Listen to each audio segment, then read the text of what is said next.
You may have seen our fragrance collection roasting series where I kindly give feedback to people about their collections. How do I give my feedback? It's based on my idea of what fragrance types every collector really should have. There's no such thing as a must-own for any fragrance collector. This video is sort of like a title where if you're someone who loves collecting, you want to get a wide variety of fragrances, you want to get the most well-rounded collection you possibly can, then these, in my opinion, are 12 types of fragrances every man should have in their collection.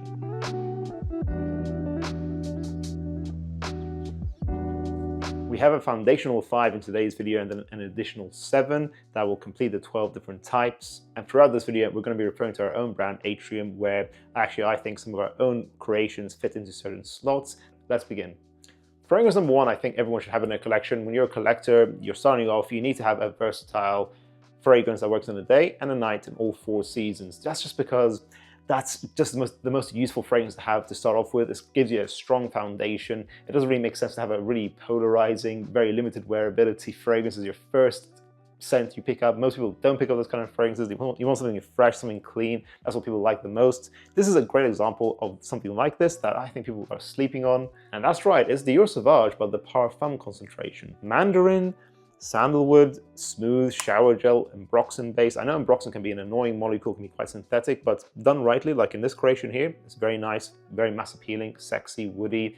I think this is a great blue fragrance. As I said, it makes you smell fresh out of the shower with more interesting naturals. I think it's just a less juvenile version of Sauvage. Parfum concentration, I kind of slept on it when it first came out. I think this is a fantastic blend. My favorite Sauvage, actually, out of all the concentrations, including the Elixir, and also including Eau Forte. So yes, it beats Eau Forte easily. Parfum, to me, is natural, very sophisticated. It smells like a gentleman. It's blue, fresh out of the shower, long lasting as well, 8 to 10 hours in a medium projection, I would say. So still a good performer, a really good solid starter, a good solid freshie. It's a mass appealing Sauvage DNA, and it's the best concentration. In our own collection, if you're a mature gentleman, you can go for Mr Fragrance, which is green and blue perfumery mixed together, or you can go for Mr Momentum, which is a blue fragrance also that has a mint and passion fruit combination in there. Then you want something for the evening, you want to go out for a special occasion, or you want something for a date night. This is a fragrance I think is fantastic as well. Maison Margiela's Jazz Club. This is an easy to wear but still interesting smelling date night fragrance. Spicy, boozy, tobacco, balanced and ambery as well. It's more interesting than the one Eau de Parfum, and it performs still okay overall. 6 hours with a soft to medium projection. It's got the masculinity, the interest. It does smell like you're inside a jazz lounge. It's very interesting. It has a lot going on there, but it makes it smell sexy. You just know you're going to smell attractive when you put this on. So no, it's not the loudest fragrance, but anytime in the evening you want to smell attractive, a fragrance like this works really well. And of course, guys, as I'm going through these fragrances, you can also go for alternatives. Of course, there's the one, there's La Nuit de l'Homme. You go for L'Homme Idéal Extreme by Guerlain. These are just general concepts, so yeah, choose to your heart's desire. 37.9% of people who watch School of Scent are subscribed to us. If you guys really want to see our channel grow, go ahead and click subscribe. Let's get that number to 40%. Thank you. Then for school or the office, which is going to be the place you spend most of your time at, you want an office fragrance like Dior Homme Sport 2021. In this category, you want something that's clean and inoffensive and ideally long lasting. This lasts around 8 hours with medium projection. I always say that the best office fragrances are the ones that have the balance of being inoffensive and usable for a professional environment whilst also being charming and handsome. YSL L'Homme would fit this category as well in my opinion, but this lasts a lot longer than YSL L'Homme. This is 8 hours medium projection, citrus, woody, amber, really handsome, elegant. It's Dior elegance in a bottle essentially. I think it's one of the best office fragrances out there right now. When the heat really amps up, you want something lighter and fresher for the warm weather. I think it's very obvious, guys. A lot of people love this season of fragrances. A safe first option would be Versace Pour Homme. I feel like a lot of collectors are going to run into this fragrance at some point. It's a classic. It's got beautiful citruses, aquatic, watery, clean neroli, beautiful musks. It's sharp and clean overall. It's a very easy done reach kind of summer fragrance. Not too expensive as well, quite affordable, especially if you wait for discounts.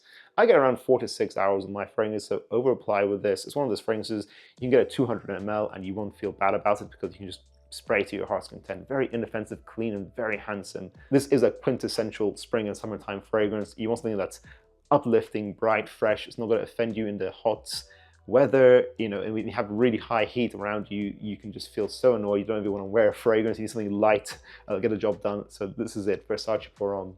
And of course, Mr. Maritime, maybe our most popular fragrance, has mango and aquatic notes in there. Very sexy aquatic, if you want to check that out, guys. And it lasts a very long time, around 8 to 10 hours. And lastly, if your evening fragrance from before is not suited for a more loud environment, let's say you're at a concert, at a gig, at a nightclub, for example, you go for a louder fragrance like Azzaro, the most wanted I have here. I think in this category, you want something that's going to be loud projecting, but simple and easy to wear, because you're going to be making a lot of people smell this. And in those kind of environments, you kind of just want to smell great. You don't want to go for something a bit too weird. So I feel like fragrances like this in the designer realm just are very suited for this category.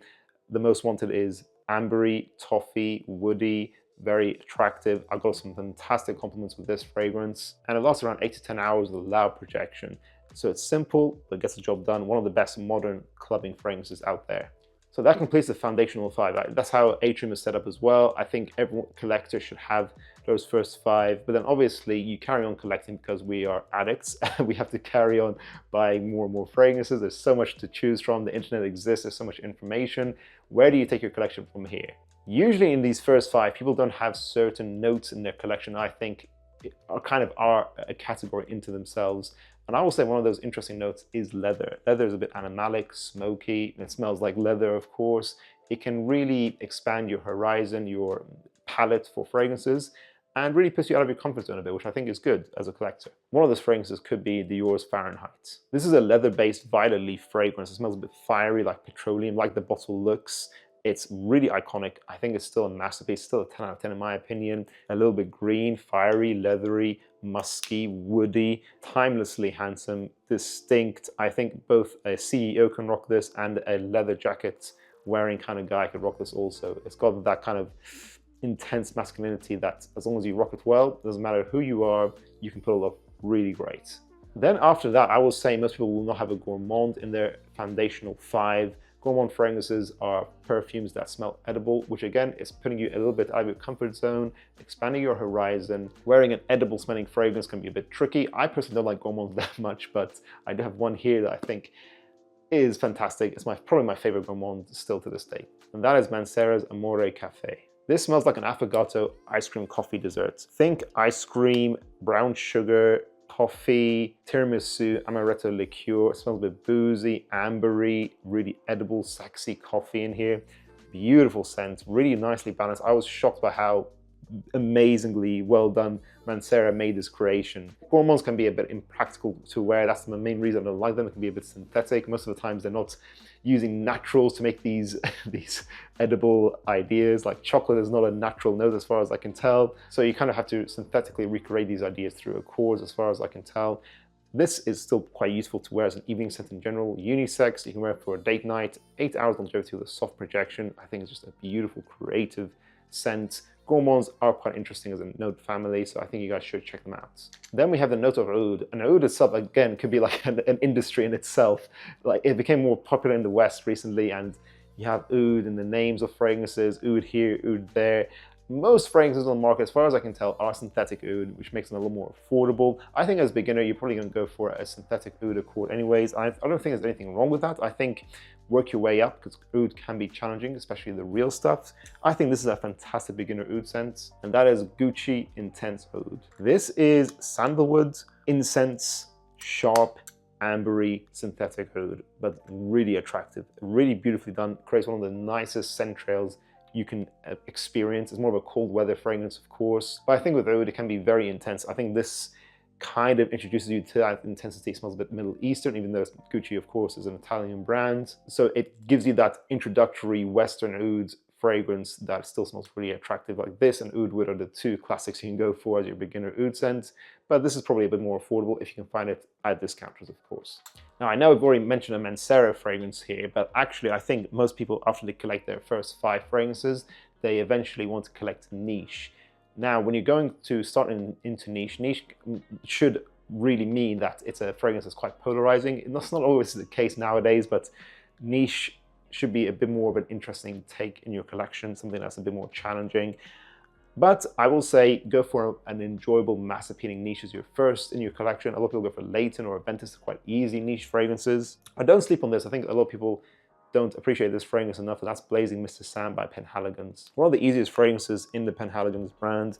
A lot of people are learning about Penhaligons. This is ambery, smooth, woody, spicy. It kind of smells like a boozy fragrance overall. It smells like a classy gentleman's evening scent. I think it's super easy to wear. It lasts around 6 hours. Not the best longevity, but I still think it's worth the money, honestly. I think it's just super handsome, super attractive, really easy to wear in the spring, in the winter, and in the autumn. Maybe not in the summertime.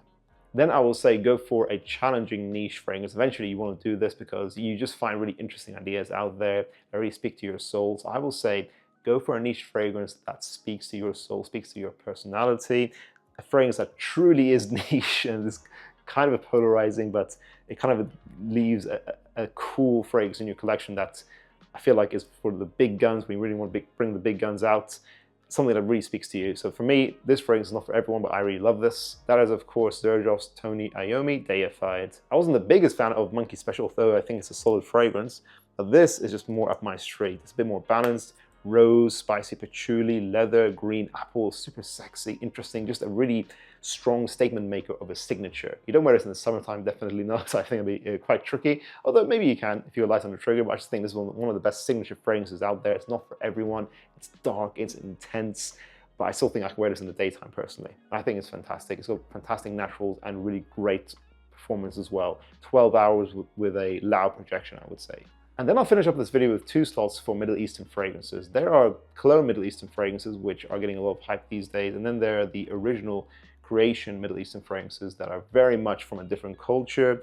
And again, expand your horizons. I'll start off with clones because I feel like, yes, they're getting very popular most of the time. The vast majority of the times, they don't make their original counterparts redundant. But if you guys don't know, clone fragrances, take an expensive idea. The classical one is something like Creed Aventus, which is over $200, and you get something like Club de Nuit Intense Man de Eau de Toilette, which is a classic that kind of started this whole industry that is around an eighth of the price, and people in the air can't tell the difference. You're getting a niche fragrance for a much more affordable price. So yes, clone fragrances can help you appreciate how you can get excellent value for money sometimes for a much better price. And they're just going to be an industry or genre you're probably going to explore eventually anyways. They're so affordable most of the times. And actually, I've got this new Middle Eastern clone fragrance here, which is Lattafa Emeer. And check this out, guys. I don't think I've ever seen this before, but there's actually lights inside the box when you open it. This is kind of crazy. And this is, by the way, guys, this is like a £30 fragrance at DXP Perfume, which is the channel partner. Is around £30. So yeah, that's kind of crazy. Like, such an affordable fragrance has lights inside it. I'm not sure how I feel about that. I'm just going to take this out, guys. But that's kind of insane. And here we are, this is Lattafa's Emeer. This is a fragrance I'm going to be discussing fully in an upcoming video. So you guys are going to see more about that. But yeah, guys, this is what, around £30 on DXP Perfume. If you're in the UK, EU, use School15 at checkout because it helps us out, guys. It helps support the channel. And this might be the best Middle Eastern fragrance I've smelled right now. This is very much a hype beast. I will be hyping this up. I'm very good right now, so I need to do a full wearing, but I think this is on track for a 10 out of 10. This is meant to be replicating Clive Christian's Town and Country. So Clive Christian is a very expensive brand, of course. I don't own any of the fragrances, I believe. So I don't own any samples of them. So I probably will eventually sample that fragrance. But this to me is like a combination of, let's say you had Bulgari's Tiger mixed with Baccarat Rouge 540, mixed with a little bit of LV's Imagination, you'd get Lattafa Emeer. But on its own, guys, just judging it's on its own, maybe that's a more fair comparison anyways. It smells very expensive. It has quite a beastly projection. I feel like it's going to be very long lasting as well. I feel like this might be the best daytime signature right now at this price range. It's kind of insane. It smells very expensive. Think citruses mixed with some ambroxan, some sandalwood, a little bit of herbaceousness, some really sexy, magical ambergris sweetness in there to balance everything out, with a hint of this white tea note in there. So that's what kind of gives it this imagination effect in there also. So yeah, guys, I'll be fully talking about this later on, but yeah, check this fragrance out. It's very much worth the hype. And lastly, I'll mention original Middle Eastern fragrances because I feel like, yes, it's a different culture. It gives you a different style in your collection. Really cool, intense perfumery a lot of the times. Most of the times I'm going to be recommending brands like Nishane, like Amouage, or Arabian Oud as well. Those are some of the best brands right now in the West for Middle Eastern fragrances. And today I'm going to be mentioning Amouage's Interlude Black Iris. One of my favorite fragrances in my collection. It's dark, smoky, incense, ambery, sweet, really complex and multifaceted. You don't get this in Western perfumery. You don't. It just has the most amazing naturals, and it's insane that you can get this for around £180. I think I saw this very recently at a discounter. This should be a £300 fragrance, honestly. This smells like its price tag. Sometimes with Western niche brands, you don't feel like you're getting what you're paying for. With Amouage, pretty much you always are. And with Interlude Black Iris, although not the safest fragrance, I do think this is one of the best evening fragrances out there. I hope you guys enjoyed this video. What are your thoughts on my 12 must-owns for every fragrance collector? Do you think that if you have these 12 types, you have a very well-rounded collection? Do you agree or disagree? And do you feel like I've missed any categories in particular? Let us know in the comments down below, guys. And of course, we'll leave a link in the description down below to the Curiosity collection, because it is coming to you guys. Finally, you're going to be experiencing our work. So thank you so much for waiting. I hope you guys enjoyed this video. Make sure to also check out our recent must-own spring fragrances up here for men. I'll see you guys in the next one. Bye.